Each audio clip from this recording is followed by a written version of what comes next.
da Armacel, eu trabalho aqui nessa planta desde 2004. Na verdade, eu trabalho com isolação térmica desde 86. Mas vocês não tinham nem nascido aí.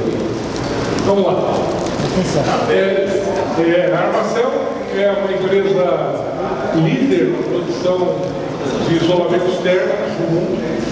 É referência no mundo todo. Tenho certeza que todos vocês aqui que são do mercado de HVAC conhecem essa marca, né? E são produtos que estão bem situados no mercado. Mas a Armacel não é só esse tipo de espuma que vocês conhecem. Aqui na tela vocês têm um exemplo de um material diferenciado da Armacel, que é o isolamento térmico de estações. Esse material aqui é produzido pela Armacel. Tá?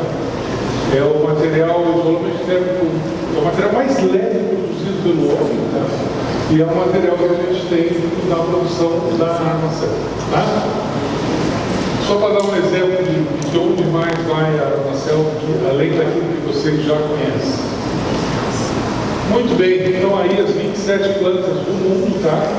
Nós temos 3 grandes sedes, uma em Singapura, uma em Munster e outra em Chapel Hill, nos Estados Unidos. A planta de Florianópolis, para quem não conhece, a Armacel está situada, a fábrica é aqui em São José. Eles consideram, por questão geográfica, a planta de Florianópolis, mas é em São José, ali no sertão do Mazinha, a nossa planta, tá? E é a única da América do Sul, produzindo aí, exportando para toda a América do Sul, tá? Alguns de vocês até já conhecem, mas hoje, com algumas pessoas que eu falei ali, disse, nossa, é aqui a fábrica? Eu sempre usei o produto de vocês, e é aqui? Mas é aqui. E os senhores desde já estão convidados para conhecer a planta, tá? O dia que vocês quiserem, dar uma passada lá, vamos visitar a gente, é um prazer recebê-los. Muito bem. Vamos falar aqui, gente, e tenho certeza que o que a gente vai falar aqui é sobre isolação térmica. É claro que a gente vai usar a marca da Armacel, a gente vai usar o produto da Armacel para dar exemplo, mas o que eu falar aqui para o nosso material vai servir para qualquer tipo de isolamento térmico. Tá?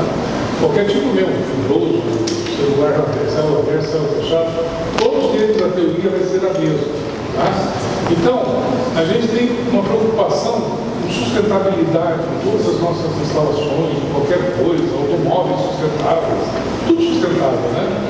E a gente tem um baita equipamento lá instalado, tem uma tubulação muito bem feita e um isolamento fraco, mal feito, mal solucionado. O que acontece com a nossa cadeia? Ela fica com a força do elo mais fraco.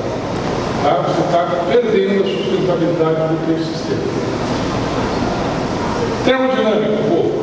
Sempre que vocês tiverem 2 corpos ou 2 massas, seja uma massa de água ou 2 corpos, com um com temperatura mais alta, com mais energia térmica, e outro com temperatura mais baixa, com menos energia térmica, você vai ter um fluxo de calor do mais quente para o mais frio. Para que os dois cheguem nessa mesma temperatura e se equilibrem e parem essa troca de calor. A ideia é o copo cheio e chegar os dois na metade na temperatura ideal. Igual.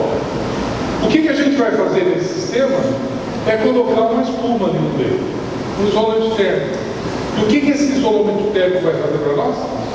Vai diminuir o fluxo de calor. Ele vai servir como um freio para esse calor. Importante, ele jamais será uma barreira para esse calor. Ele um pouco seco vai passar. Não existe isolamento térmico absoluto. Tá? O vácuo seria bem legal, tá? Mas mesmo assim tem outras formas de calor para não ver também. Tá? Entendido isso sobre o isolamento térmico, um dia ele vai esfriar. Uns vão esfriar mais rápido, outros menos rápido. Aqueles que têm uma condutividade térmica, capacidade de produzir calor mais baixa, vão demorar mais para deixar passar esse calor. Legal? E aqui estão as condutividades térmicas. Por exemplo, condutividade térmica do ar 0,024. Sempre que vocês falarem uma condutividade térmica, você tem que dizer a que temperatura ela foi tomada. Porque se você disser que é a 0 graus, 0,024, se você pegar a 20 graus, vai ser 0,026. Ou a menos 20 graus, vai ser 0,022. E aí o esperto vai dizer que a menos 40 graus ele é 0,020. Opa, é muito melhor que o outro que é 0,024? Não, é a mesma coisa. Concorda? Porque é uma variação em função da temperatura. Então está aqui o ar, um poliuretano, e aqui cabe uma informação importante, o poliuretano até acho que está escrito aqui embaixo, tá? Esse dado 0,023, ele é um dado de um material absolutamente seco em laboratório. Tá? A gente trabalha lá na Brava, no Departamento Nacional de Isolação Térmica, e a gente sabe que quando manda-se o poliuretano para o ensaio, poliuretano liso, sem revestimento nenhum, tá? Sem barreira de vapor, eles pedem para ensaiar até as 10 horas da manhã, enquanto o gás ainda está ali dentro daquela amostra. Se passar das 10 horas da manhã, eles descartam, vão mandar outra amostra para medir para ter um valor baixo. É válido? É válido, você tem um valor baixo. Tá? Mas com o tempo, o poliuretano acaba, se não tiver nenhuma barreira, ele acaba absorvendo umidade. Ok? Muito bem.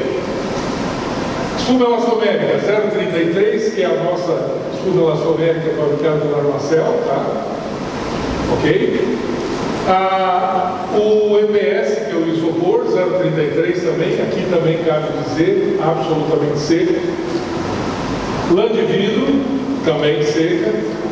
Polietileno expandido, aí já entra as nossas espumas de polietileno, tanto essa cinza como aquela branquinha ou a preta como revestimento, que é o blues e o inverter, né? Todas elas têm essa condutividade 0,036, a lã de rocha, e aqui os condutores, a água, por exemplo, 0,50. Tá? O gelo, essa mesma água congelada, passa a ter 2,180. E a prata, 428. Claro que é um valor absolutamente alto, para vocês terem noção do que é um condutor de calor. Tá? Normalmente, os bons condutores de energia elétrica são bons condutores de calor. Ok? O isolante térmico ideal seria o vácuo. Mas não tem como a gente fazer vácuo em volta de uma tubulação. Tem. Os mais antigos aqui lembram que as garrafas térmicas antigamente eram com vácuo. O copo Stanley hoje é feito com vácuo. Por quê? Porque ele não tem condução de calor lá dentro, é muito baixo. Não é nem ar que está lá dentro. Tá?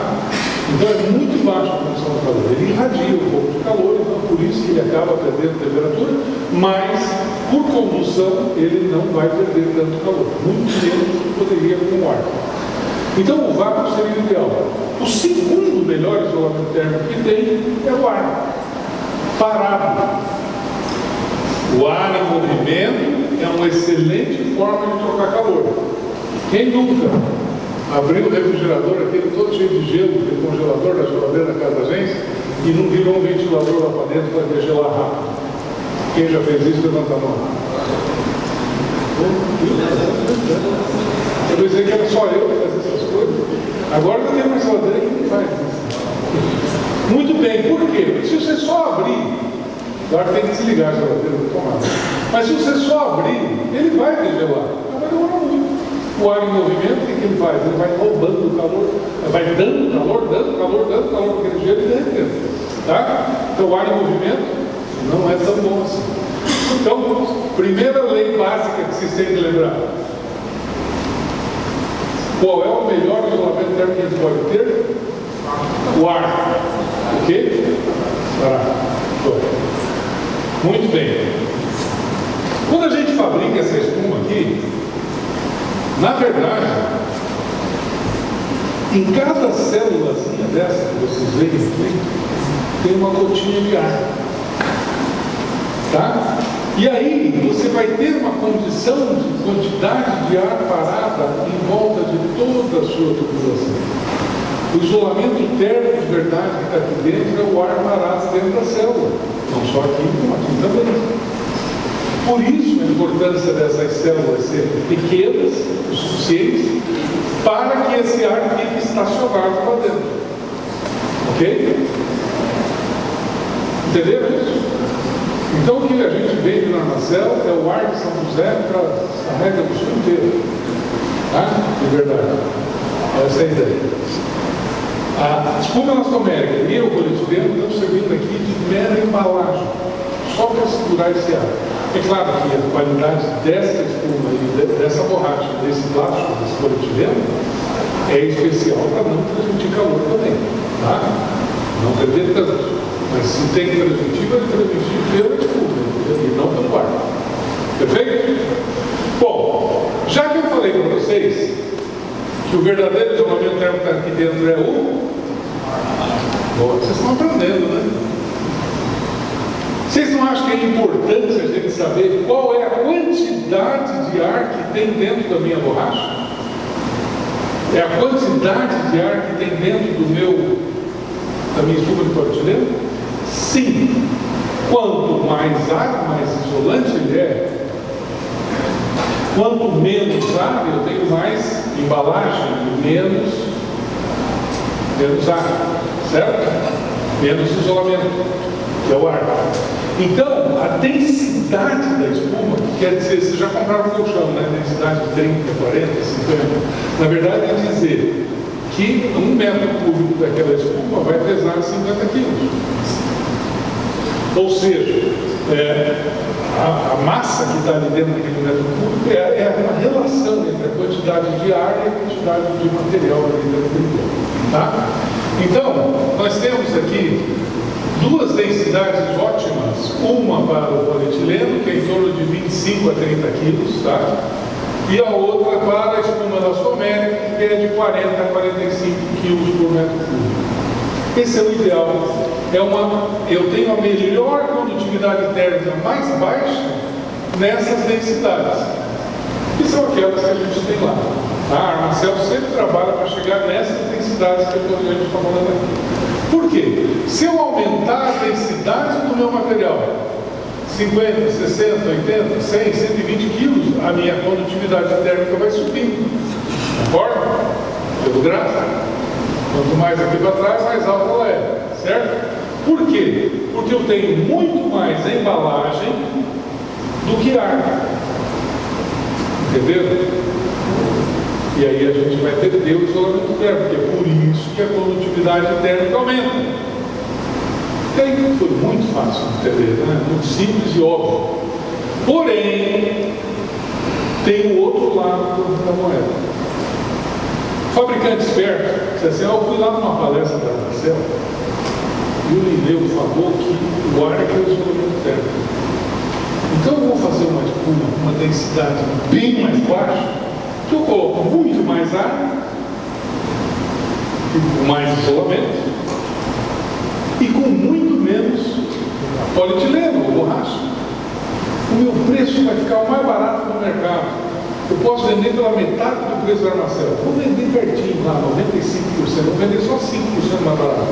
Mas podia vender pela metade do preço, porque é metade do material. Isso acontece, tá? Tem material que você pega na mão e joga para cima, parece que não vai cair. Tá? E olha o que acontece com a nossa condutividade térmica quando a gente faz isso. Ela vai para o espaço. Parou. Agora não, né? O Lineu falou que era o ar, e o ar, o que aconteceu? Gente, entendam que a partir do momento que você começa a ter células maiores, para ter densidades mais baixas, você começa a ter dentro das células aqui uma convecção do ar. Ou seja, de um lado ela está mais quente, do outro está mais frio, ela começa a girar esse ar lá dentro. E a partir do momento que esse ar está girando, ele não é mais o ar parado. E aí ele começa a trocar calor de uma célula com a outra e vai embora no espaço sua temperatura. Entendido isso? Existe um valor ideal. O que a gente briga hoje na tecnologia da Armacel para conseguir densidades mais baixas, para ter um custo melhor, mas com o tamanho das células menor possível. Menores ainda. Tá? Nós estamos desenvolvendo um material lá hoje que é para, só para vocês saberem, a gente fabrica um tapete que vai por baixo dos gramados artificiais. A maioria dos estádios aqui já estão usando o nosso material. Ele fica por baixo da grama artificial, você não tem impacto no joelho, no cotovelo, no calcanhar, tá? Fica bem legal, tá? Bem gostoso de correr em cima da grama artificial por aqui. E ali a gente está brigando para ter uma densidade baixa e o número de células, o tamanho da célula menor possível, tá? Mas aí também é por questões de resistência mecânica. Entendido essa parte? Entenderam a ideia do ar? Legal. E agora eu vou falar de uma coisa, eu sei que vocês nunca viram, mas é bom vocês conhecerem que existe um fenômeno chamado de condensação. Quem de vocês já viu? Ninguém nunca viu isso, né? Mas existe. Sempre que vocês falarem no campo do frio, meu amigo que fala muito no campo do frio, você vai ter, sempre que você tiver uma temperatura abaixo da temperatura ambiente, seja na coluna, seja na parede, seja numa tubulação, sempre que você tiver uma temperatura superficial abaixo da temperatura ambiente, você tem uma situação que você pode estar menor do que a temperatura de orvalho, que é o ponto em que a temperatura em que aquela umidade relativa do ar se transforma em água, não vapor mais. Em linhas gerais, para quem não conhece o fenômeno, imagine que vocês pegarem o ar e começarem a apertar ele. Ele tem nesse ar aqui que eu estou segurando, vocês conseguem ver o vapor de água aqui dentro? Se eu começar a apertar isso aqui, esse ar começa a ficando tão junto um do outro, as moléculas de vapor, que acaba vindo água líquida e faz o fenômeno da condensação. Quando eu esfrio uma superfície, eu aumento essa pressão de vapor e aí você acaba condensando mais fácil, porque fica frio. E é por isso, gente, que é uma maravilha de ver a garrafa de cerveja na mesa toda molhada, né? Suada, né? É só ali que é bom também, porque na nossa população não é mais muito bom. Certo? Existe uma situação bem legal para a gente mostrar. Imagina uma esponja dessas, verde e amarela, para não falar a marca, né? Essas esponjas do Scott Bright, você vai pingando, pega uma vinha e começa a pingar água nela. Né? Pinga. Daí ela começa a ficar pesada, ela começa a ficar até escura, né? E de repente uma gota faz um fio de água lá para baixo. Por quê? Você conseguiu passar, conseguiu botar uma pressão de água maior do que a esponja consegue segurar. É exatamente isso que acontece na condensação. Acontece em muitas outras situações, na chuva, por exemplo. A chuva, você olha para o céu lindo, azul, até que não parece, né? Essas fumaças aí. Está um céu lindo, azul. De repente, entra uma frente fria. Para quem é daqui, o Douglas Marques fala, vai entrar uma frente fria, não é frio. O que é? Não é isso que ele fala? Muito bem. Vem a frente fria. Quando vem a frente fria e esfria, começa a esfriar essa massa de ar, começa a apertar o ar. As moléculas de vapor começam a ficar mais perto uma da outra. Por quê? Porque o ar encolheu. Chega uma hora que você consegue ver o vapor, você vê nuvens no céu. E aí tem uma massa de ar quente, uma massa de ar frio. Quando a massa de ar quente está bem úmida, essas duas massas se encontram e aí começa a aparecer nuvem. E de repente começa essa nuvem ficar mais escura, lembra nossas pontos, e chega uma hora que chove. É o mesmo processo que vai acontecer, tá? E o que a gente vai fazer? Para cada situação de temperatura superficial, de temperatura ambiente e umidade relativa do ar, existe um ponto de orvalho que a gente acha através de uma carta psicométrica, tá? E quando essa temperatura superficial está abaixo da temperatura de orvalho, acaba acontecendo a condensação da nossa tubulação, tá? Aí o que nós vamos fazer? Vamos colocar um isolamento térmico aqui em volta. Qual a função do isolamento térmico? não perder calor. No caso aqui lá dentro é frio, não deixar entrar calor para esquentar o seu fluido, certo? Então, se você começar a medir a temperatura, vamos supor que aqui a água gelada, 5 graus, se você medir a temperatura do isolamento térmico ali, vai dar 5 graus, concorda? Se eu começar a sair fora do isolamento, ele vai aumentando a temperatura, vai esquentando, que é o isolamento térmico. Até que eu chego na face do isolamento, com uma temperatura superficial acima do ponto de orvalho. E é isso exatamente o que a gente calcula quando seleciona o isolamento térmico para a anticondensação. A gente calcula qual é a espessura necessária para ser passado ao ponto de orvalho para que não haja condensação naquela situação. Eu falei agora há pouco que para cada temperatura ambiente, para cada temperatura de acumulação e para cada umidade relativa do ar, nós temos uma situação. Então é difícil a gente calcular uma situação que atenda o ano inteiro para determinada situação, uma região, como Florianópolis. Não existe pouco. Primeiro que é clima. A única coisa que a gente sabe é que o clima um dia vai ser pior do que aquele pessoa, né? Então o que a gente faz com o isolamento térmico é diminuir consideravelmente a chance de haver condensação. Quanto maior a espessura do isolamento, mais alta vai ser a temperatura superficial, apesar de que nunca vai ser igual à temperatura ambiente, tá? Sempre vai ser mais baixo, e menor a chance do ponto de orvalho mais crítico atingir aquela temperatura, tá? Até aí tudo bem, gente? Então, para quem não conhecia a condensação, diga.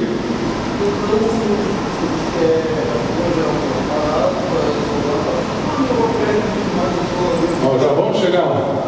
Eu sei que você não faz isso, mas o que aconteceria se você Muito bem, essa é a melhor coisa que eu tenho para falar para vocês. O que eu estou preocupado aqui? Se vai condensar? Não, eu estou preocupado em ter uma espessura suficiente para atender a instalação. Ok?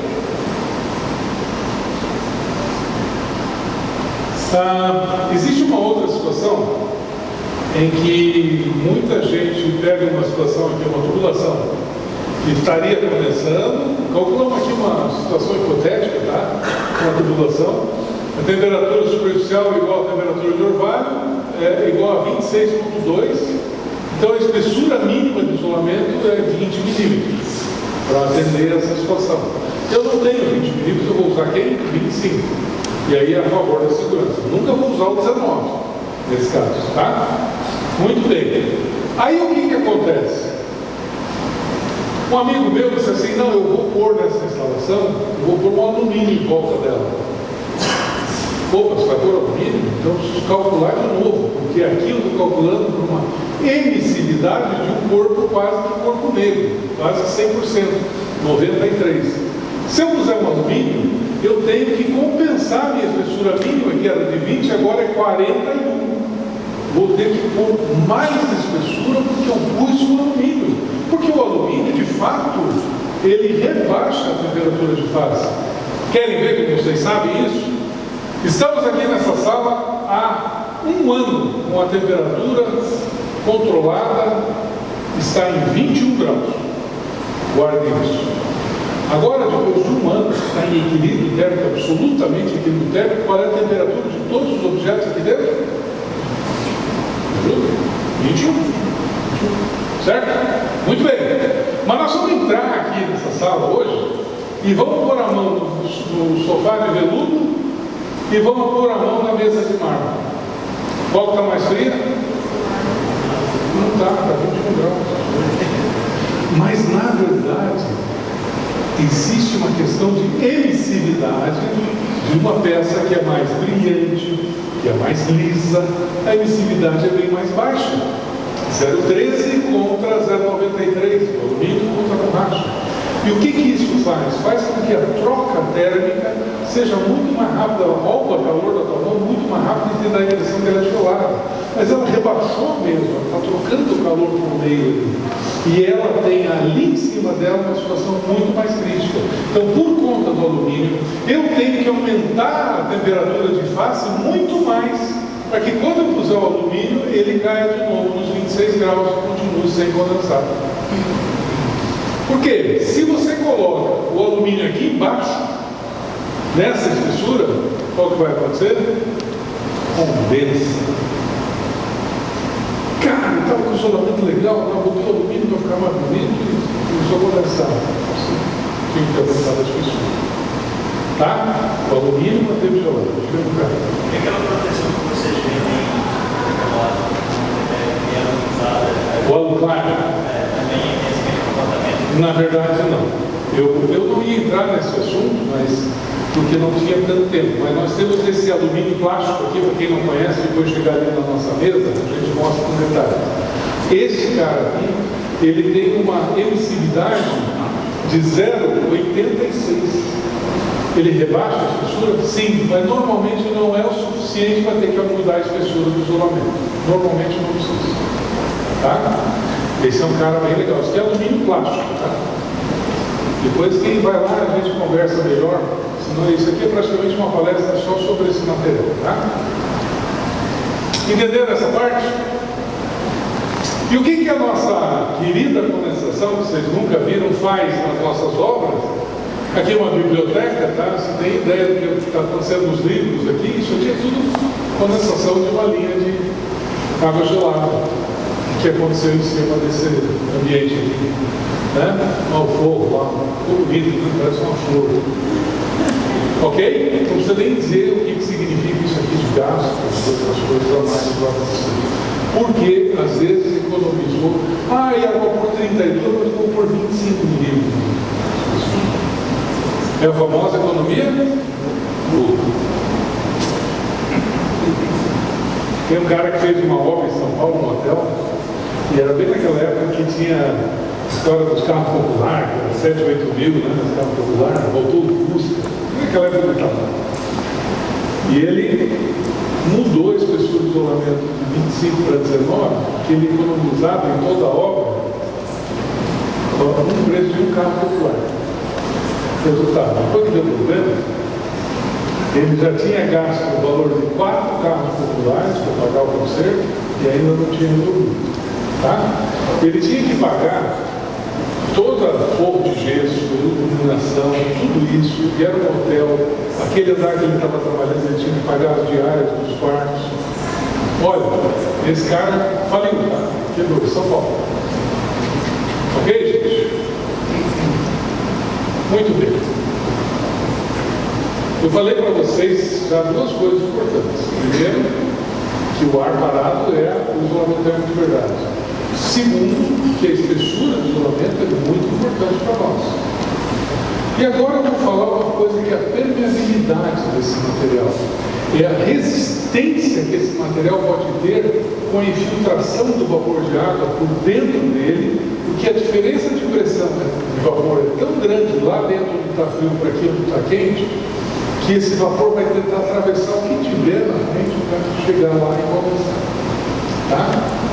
Então, nós temos que nos preocupar, porque sempre que a gente tiver uma massa quente e uma massa fria, vai haver um fluxo de vapor igual àquele conceito da temperatura. Ele vai tentar equilibrar essas pressões, então ele passa de um lado para o outro para equilibrar essa pressão. Tá? O que a gente vai fazer ainda? Colocar o nosso isolamento térmico ali no meio. Então, esse material, ele não é 100% estanque. Não existe material 100% estanque. Todos os materiais são permeáveis ao vapor. Uns vão demorar minutos para ser atravessados.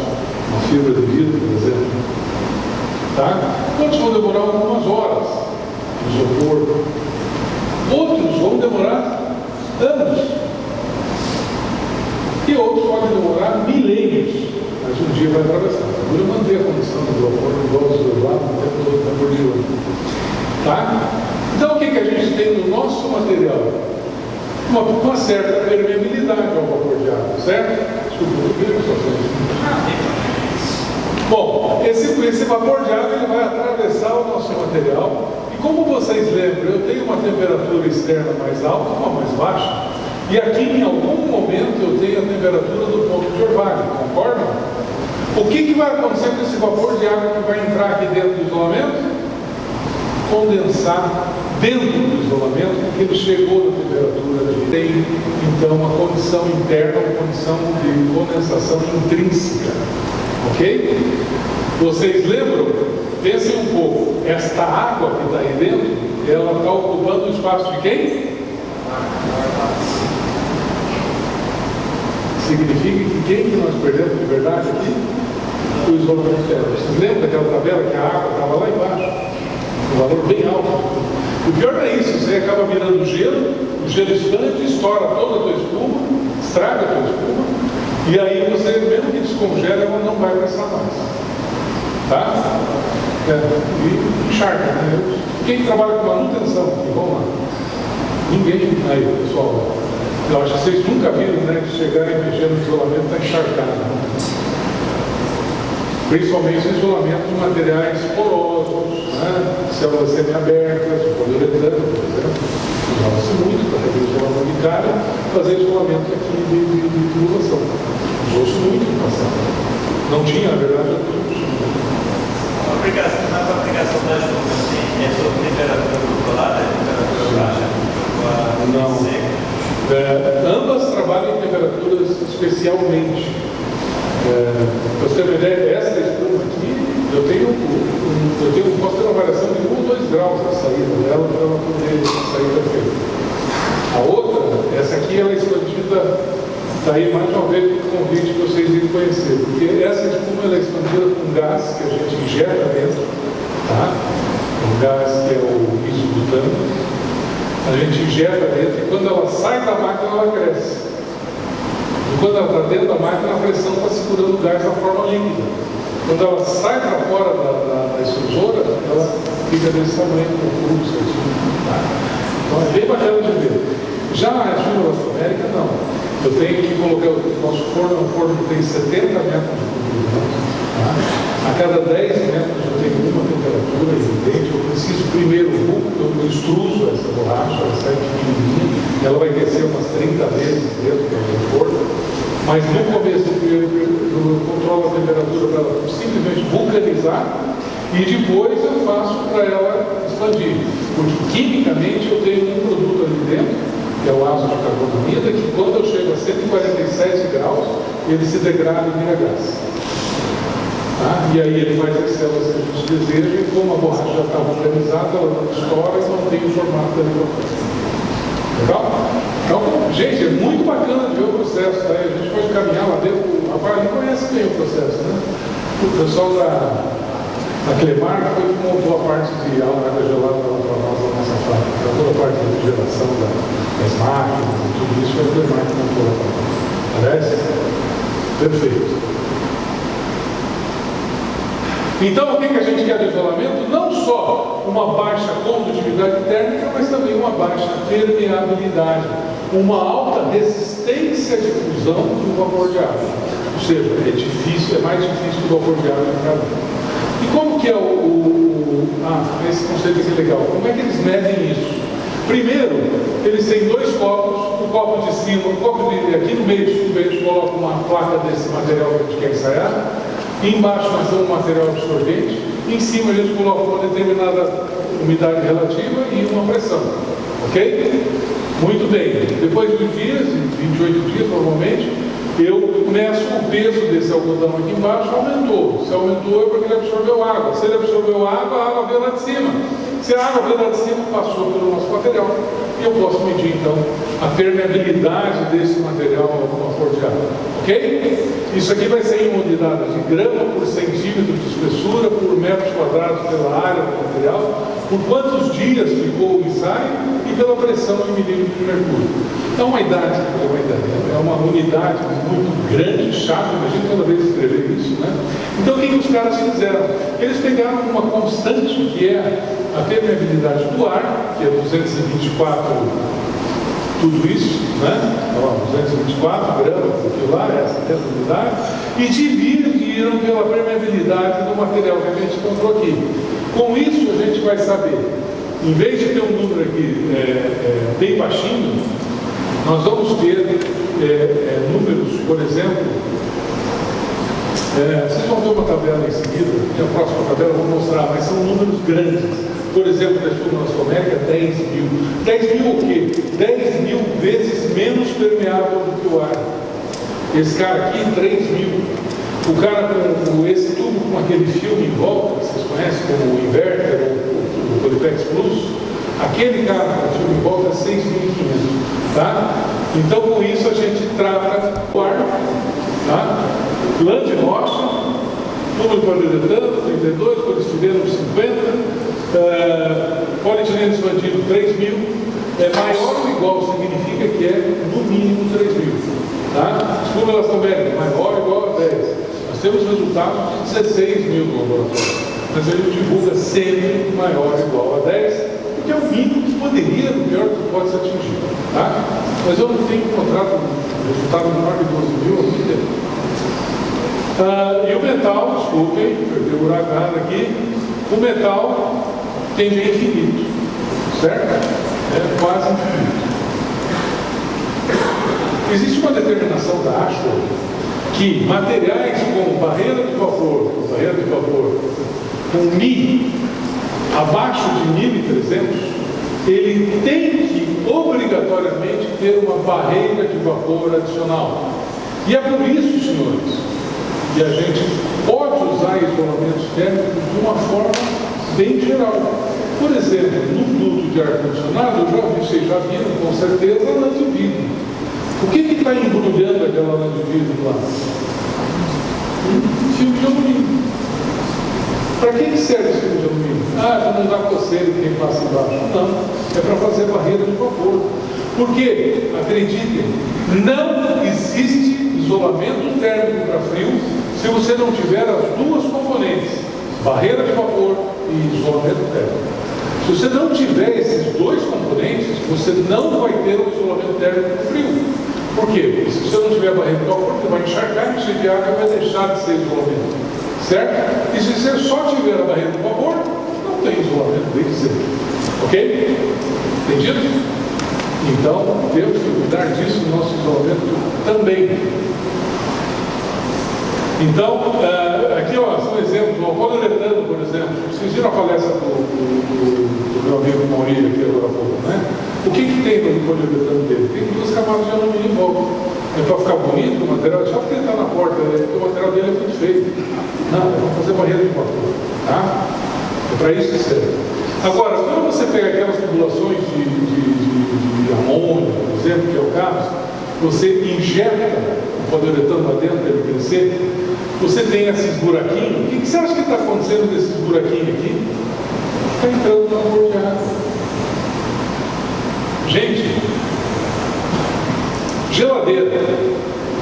Você está todo feliz que comprou uma geladeira sendo A do Procel. Tá.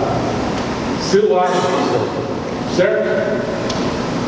Só que se ela é reversível, a porta, se você tirar aquelas tampinhas de plástico, você vê o poliuretano ali. Você acha que não está entrando vapor ali dentro? Tá.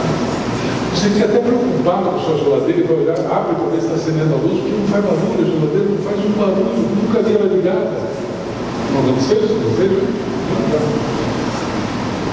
Aí passa um mês, 2, você começa a escutar o barulho da geladeira. Depois de 6 meses, a sua geladeira não é mais F no seu você. Tá bom? Só para vocês saberem. Alguns materiais que nós temos aqui, então, o Polyplex cinza, que é esse cara aqui, tá?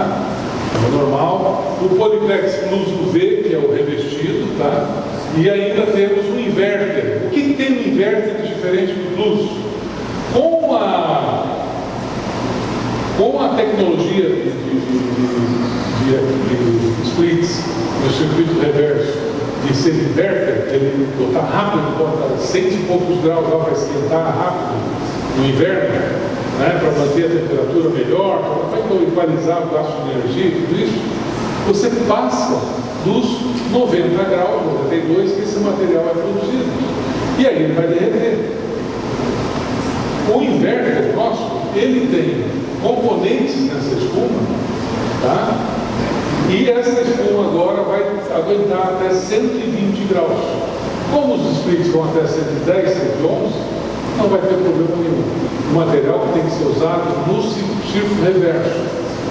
Tem splits que tem o círculo reverso, primeiro. E segundo, em regiões frias, porque o cara vai ligar na venta aqui, eu vou colocar no Nordeste lá, no split vai esquentar, nunca vai usar. Tá? Então, lá não teria problema, mas nunca vou esquentar, não vai derreter. Mas aqui no sul derrete, tá? De São Paulo para baixo, vai derreter. Se você não puser o inverno, vai estragar. Aí nós temos a linha C1, tá? A linha C1, na verdade, aqui tem um erro, essa manta não faz parte da linha C1, a linha C1 é só de tubos, tá? Tem o MI, lembra da resistência de difusor de vapor de água? 7000, mini splits e tal, etc. Temos a linha F, desculpa que eu vou dar uma corrida, porque estão me puxando a orelha. Tá? A linha F, ela tem um MI de 10.000 e tem as espessuras técnicas crescentes, ou seja, à medida que você vai aumentando o diâmetro do tubo, naturalmente esse tubo vai ter uma espessura de isolamento maior, porque é para compensar o aumento na área de troca de calor. Tá? Um dia, se alguém quiser uma explicação, ou mesmo aqui, a gente explica direitinho. Temos uma proteção antimicrobiana, tá? Aqui é um ensaio de reprodução de micróbios, né?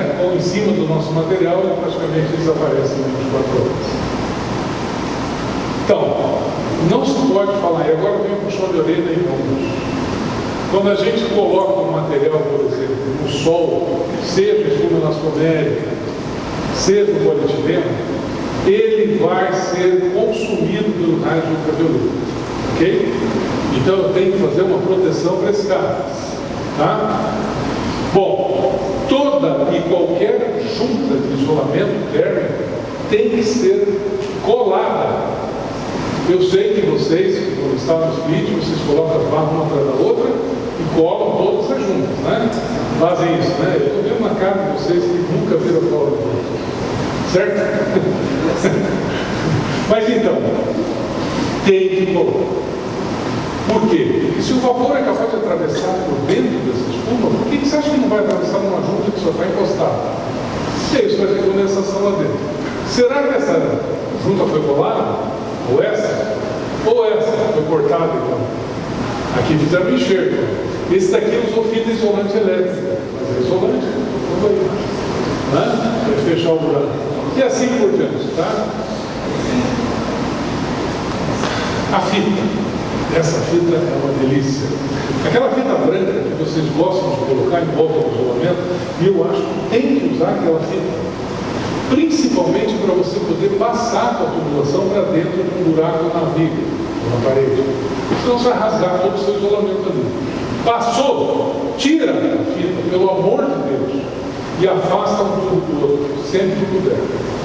Quanto mais encostado ficar nos tubos, mais fácil de condensar. E com a fita, o que acontece na fita? Tem gente que o pessoal coloca a fita e esmaga o isolamento, e aí você acaba perdendo a espessura do isolamento. E às vezes 1 milímetro é o suficiente para chegar numa temperatura normal. Terminados? Hein? Tem uma cola que seja mais rápida, essa cola que Nós temos uma 520 chamada Fast, rápida. Ela é bem mais rápida que a outra. Bom, eu tenho mais só 2 ou 3 slides aqui para mostrar, mas o principal é isso aqui, que depois de você tratar bem o seu isolamento, você acaba atingindo a sustentabilidade total da sua instalação. Muito obrigado, desculpa as